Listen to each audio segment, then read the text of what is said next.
तो नमस्कार मित्रों, स्वागत करते हैं आप सभी का फिर से एक बार आज की इस कहानी में। और आज की कहानी का शीर्षक है इंसान तय करता है, दुख क्या है ईश्वर नहीं। एक खुशहाल परिवार जिसमें माता पिता दादा भाई बहन थे, उन्हें अपनी खुशियों पर नाज था। एक दिन ऐसा आया जब पिता ने साथ छोड़ दिया। अपने बेटे के चले जाने से दादाजी को बेहद अफसोस था, पर उन्होंने अपनी बहू और पोते और पोती के भविष्य को पहला स्थान दिया।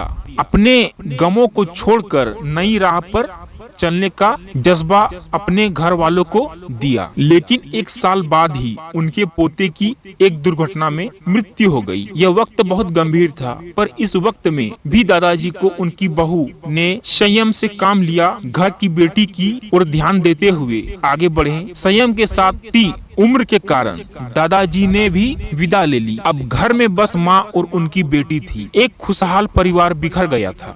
अब बेटी बड़ी हो रही है, जिसके जीवन के अहम फैसले उसके सामने हैं, पर मन में उदासी और बेचैनी है। महज 14 वर्ष की आयु में पिता और फिर भाई को खो देने की तकलीफ है, पर हमेशा अपनी माँ की सीख पर जीवन में आगे बढ़ती रही। हमेशा एक हंसता हुआ चेहरा लिए ही उसने अपने जीवन को गले लगा रखा।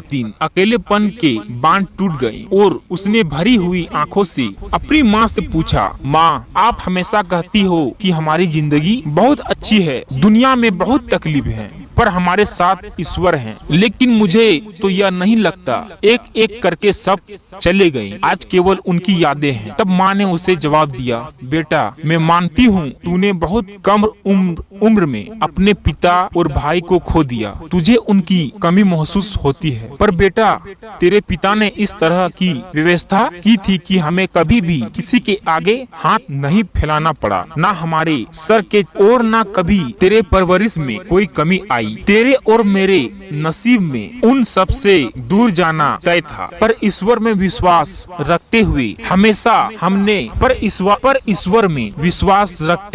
हमने हमेशा उसका आदर करके जिंदगी को गले लगाया। उस कारण ही हमें इस दुख को जी जाने की ताकत मिली। अगर यह हिम्मत नहीं मिलती तो आज हमारी जिंदगी एक अभिशाप बन जाती। इस कहानी की शिक्षा हमें यह सिखलाती है कि खुशी और गम एक ही सिक्के के दो पहलू हैं, और हर एक पहलू जिंदगी में दस्तक देता है। बस व्यक्ति को गम को बड़ा नहीं बल्कि छोटा करके देखना चाहिए। अक्सर ही मनुष्य यह सोचता है कि दूसरों के पास कितना पैसा है, खुशियाँ हैं, मेरे पास तो कुछ नहीं है। ऐसी सोचकर हमेशा तकलीफ को बढ़ाती है और कामयाबी से दूर ले जाती है। जबकि अगर व्यक्ति ऐसा सोचे कि अगला कितना दुखी है, उसके तकलीफों से अपनी खुशियों का मापदंड करे, तो उसे ईश्वर की दी गई जिंदगी पर अभिमान होगा। तो मित्रों, यह थी आज की कुछ जीवन से संबंधित कहानी। कैसी लगी आपको यह कहानी नीचे कमेंट बॉक्स में जरूर बताइएगा। तो मिलते हैं किसी अन्य कहानी के साथ। तब तक के लिए धन्यवाद।